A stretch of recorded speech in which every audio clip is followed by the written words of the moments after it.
Bonjour les amis, je suis ravie de vous retrouver dans cette nouvelle vidéo. Ça fait un petit temps que je n'avais pas montré mon visage parce que ça allait un petit peu plus vite pour moi de réaliser des podcasts. Je suis effectivement très occupée pour le moment avec un tout nouveau projet. Peut-être que vous l'avez vu passer. En tout cas, je l'ai annoncé dans ceux qui sont abonnés à ma newsletter ou sur le compte Instagram ou sur Facebook. Je vais participer à la grande aventure dont ne vous demande pas d'y croire avec Philippe Ferrer.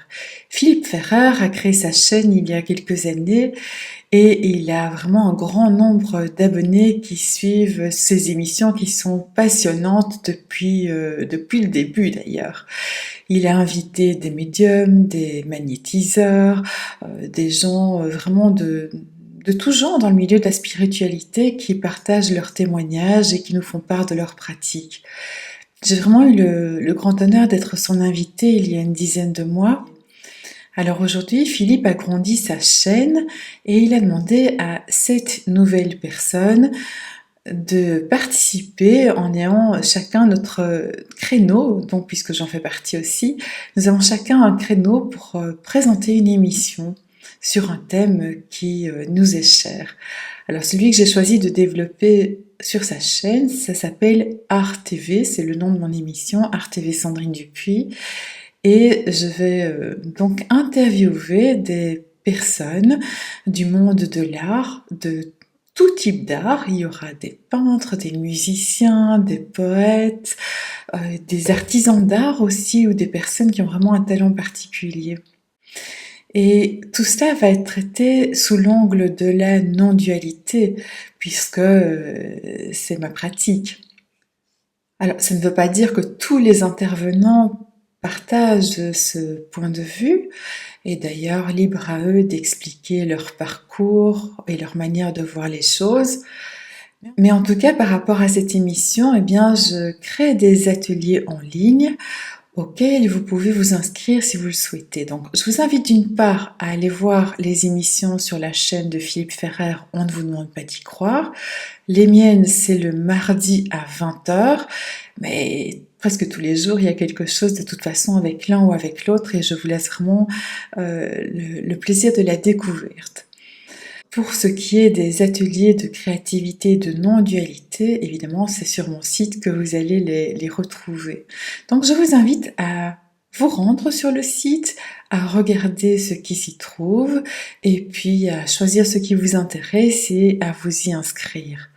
Alors, jusqu'à présent, je vous proposais des programmes de longue durée. J'avais réalisé le programme Spiritual Eclosion, un programme de 3 mois basé sur une introspection vraiment profonde. Alors ce programme est toujours là, il est toujours d'actualité et si votre désir est vraiment de faire un travail en profondeur, de manière la plus complète qui soit pour aller au plus profond de vous-même, eh bien, ce programme est un bon début, ça va vous mettre vraiment sur le chemin. C'est un chemin évidemment qui dure longtemps, plus que 3 mois, mais vous aurez toutes les bases nécessaires pour ouvrir les yeux sur vous-même et pour agir en conséquence. Alors la nouveauté, eh bien, c'est que je vais vous proposer des petits ateliers qui durent 1 heure ou 2. Alors il y en a qui vont se faire le dimanche matin. Je les ai intitulés Lumière. Et puis, il y en a d'autres qui vous seront proposés le lundi soir, et ceux-là, on va les appeler âme. Donc, atelier lumière le dimanche, atelier âme le lundi. Alors, dans les 2 ateliers, on va faire de la créativité, ça c'est leur point commun. On va faire surtout de la peinture ou du dessin. La grosse différence, c'est lié surtout au moment où ça va se faire. Le dimanche matin, vous pouvez très bien réserver votre place et faire participer toute votre famille. Donc vos enfants seront les bienvenus, votre conjoint aussi. Donc pour une place achetée, toute la famille peut en profiter. Donc l'idée est vraiment que vous puissiez profiter au maximum en famille de ce produit. Alors évidemment, il ne faut pas tomber dans l'excès contraire et inviter toutes vos copines ou les voisins dans la rue pour participer en groupe à l'atelier. C'est pas le but, mais j'essaie vraiment de faire quelque chose pour que vous puissiez en bénéficier de manière agréable en famille, sans que ça ne vous coûte trop cher. Mais bon, il faut être juste dans les deux sens aussi. Alors, les ateliers du lundi, là aussi, vous pouvez les faire seul ou avec votre conjoint. Avec les enfants, je pense que ça, c'est pas une bonne idée, par contre, parce que il va falloir être vraiment au calme, parce que ça va commencer par une petite séance de méditation ou d'hypnose. Et donc, c'est un moment qui est vraiment réservé pour les personnes adultes. Ça, c'est la grosse différence donc entre les deux ateliers. Au niveau de leur contenu, dans l'atelier du dimanche matin, nous allons aborder des thèmes de non-dualité. Ce sont des thèmes qu'on retrouve dans toutes les formes de spiritualité. On va parler amour, pardon, joie, paix, sérénité, relations harmonieuses.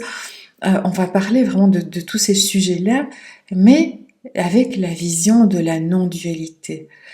Donc je vous partagerai le message, vous pourrez bien entendu intervenir et poser des questions si vous le souhaitez, et puis je vais lancer une activité artistique liée au thème. Donc la partie discussion, elle va être très courte parce que ce n'est pas l'objet de faire énormément de discussions à ce moment-là.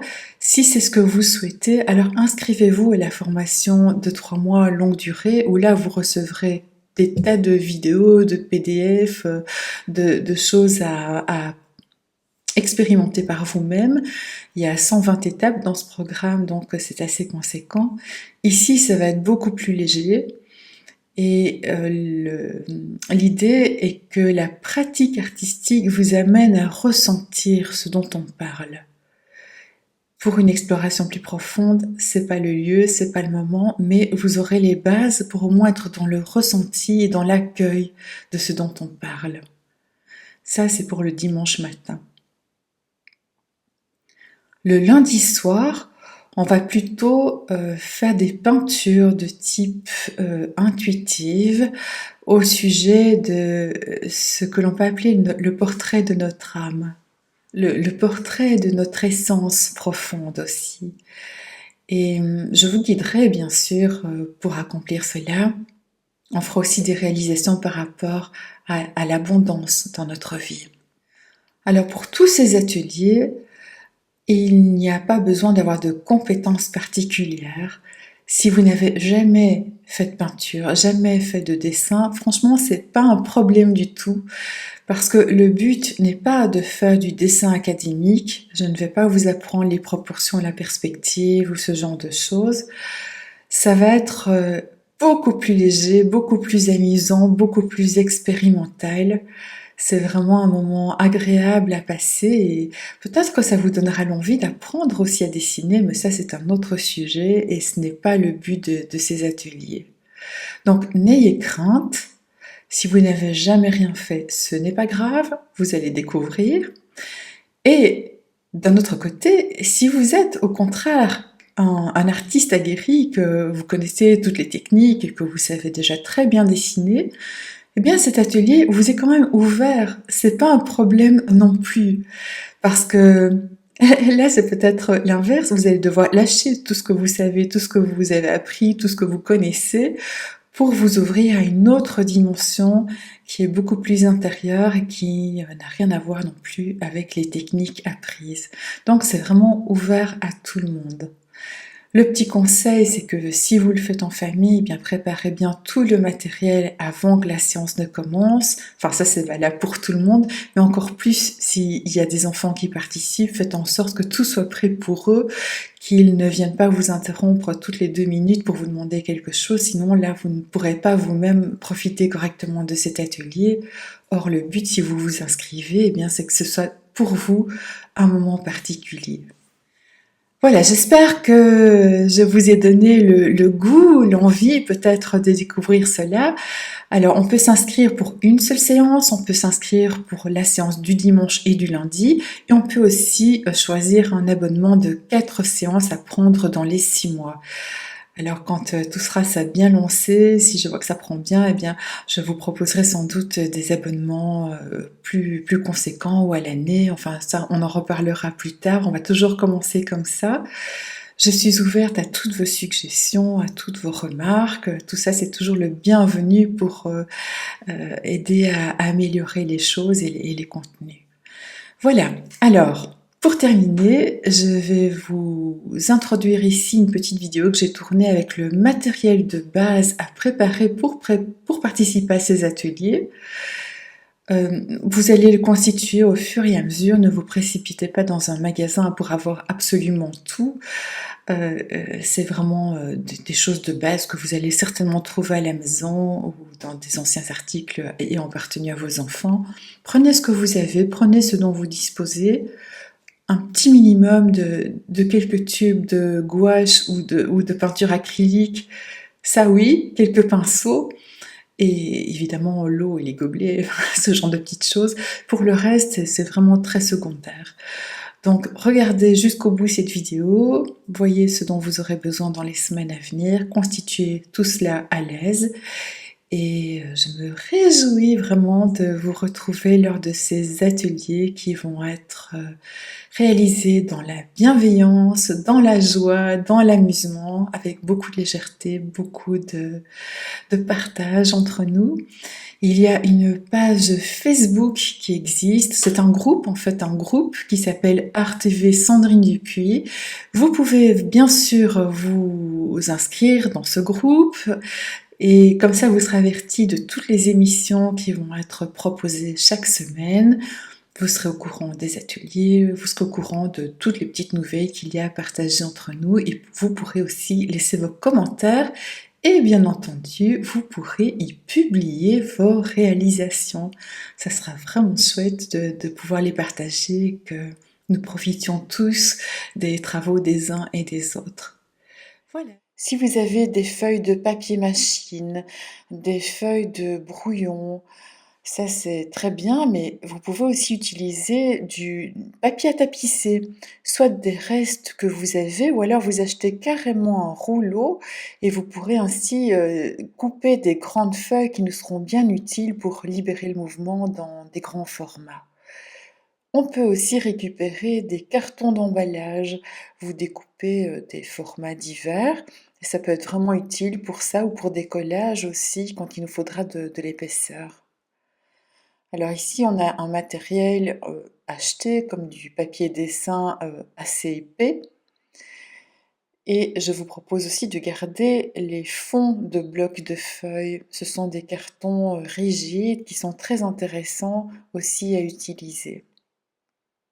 Alors, on peut voir ici du bois, des petites planches de bois, ou alors ce qu'on appelle du carton toilé. C'est de la toile, mais qui est collée sur un carton, ce qui le rend rigide. On peut aussi avoir des carnets. Là, c'est un carnet à spirale qui permet de découper les feuilles tout le long. Donc, s'il y a certaines choses que vous voulez encadrer par la suite, c'est tout à fait possible. Et puis, il y a le format carnet relié. Donc, c'est vraiment au choix. Prenez ce qui vous correspond le mieux et comme ça, il y en a pour tous les budgets. Je vous propose aussi de garder du papier quadrillé ou du papier ligné. Vous voyez, parfois on peut les utiliser pour certains dessins ou des petits travaux qu'on va réaliser. Alors, travail de base dit crayon noir. Les crayons sont numérotés. Plus vous montez dans la gradation vers les B, et ce sont des gras, et plus vous allez vers les H, et plus ce sont des crayons secs. Donc ça dépend de l'effet que vous voulez obtenir. On va aussi ajouter des crayons de couleur. Bon, il y a différentes marques, différentes qualités. Prenez pour commencer ce dont vous disposez à la maison. C'est toujours mieux de commencer avec ce que l'on a. Et puis le matériel rudimentaire comme des bics tout simplement, ça sera peut-être utile aussi à certains moments. Alors qu'est-ce qu'on va ajouter encore? Eh bien, des gouaches. Pour faire de la peinture, il nous faut du matériel. La gouache, c'est le plus basique, ça coûte pas cher. Je pense qu'il faut avoir au moins 3 couleurs de base, c'est-à-dire le jaune, bleu outre-mer, rouge carmin, blanc et noir. Ça, c'est le minimum pour commencer. Si vous en avez la possibilité, vous pouvez acheter des peintures acryliques. La différence, c'est que quand on superpose des couches, eh bien, les teintes ne se mélangent pas entre elles, ce qui n'est pas le cas de la gouache où ça devient vite un peu boueux quand on superpose. Mais c'est une question de budget. Les deux, ce sont des peintures à l'eau, donc ça se rince avec de l'eau. Alors pour peindre, il vous faut des pinceaux. Vous voyez qu'il y a différents formats de pinceaux, des manches courts ou des manches longs. Vous prenez ce qui vous agrée le mieux. Il y a aussi différentes formes de pinceaux. Celui-là, c'est en rond. Ici, c'est un plus fin, mais c'est un pinceau rond également.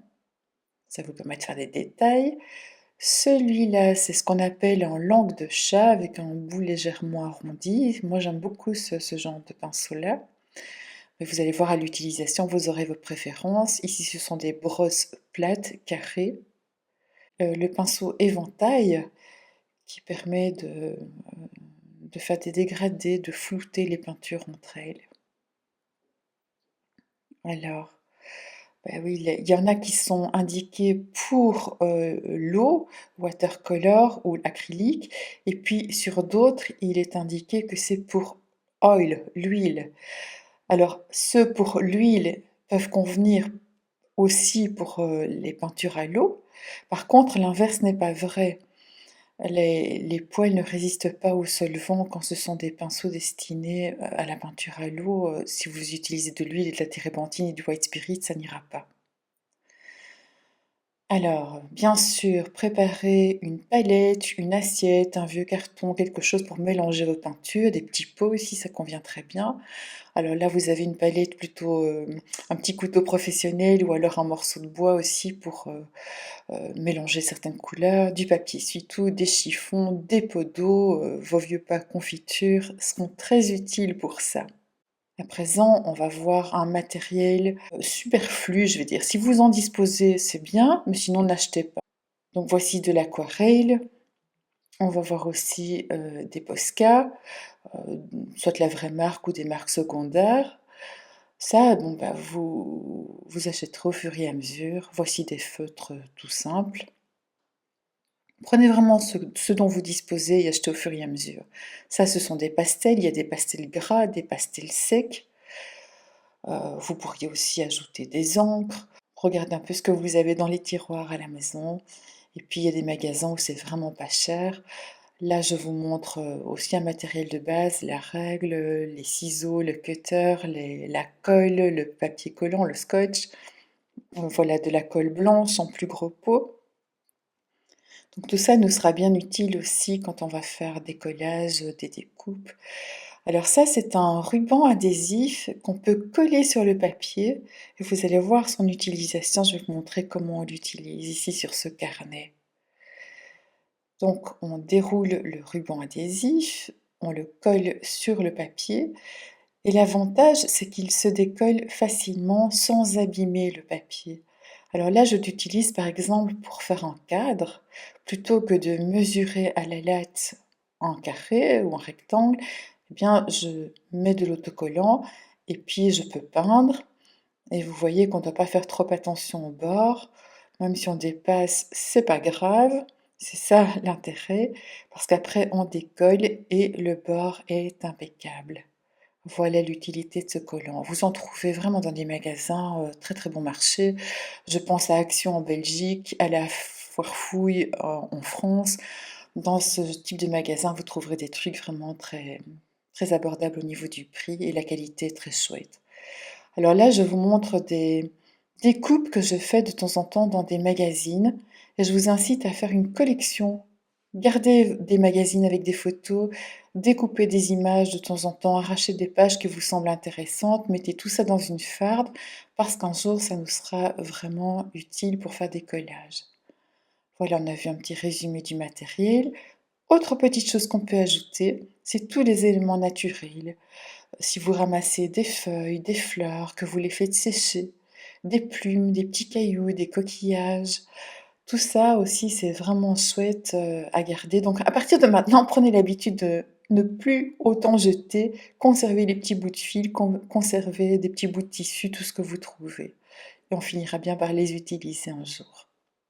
Voilà, je vous remercie de m'avoir écouté et je vous dis à très bientôt dans une prochaine vidéo.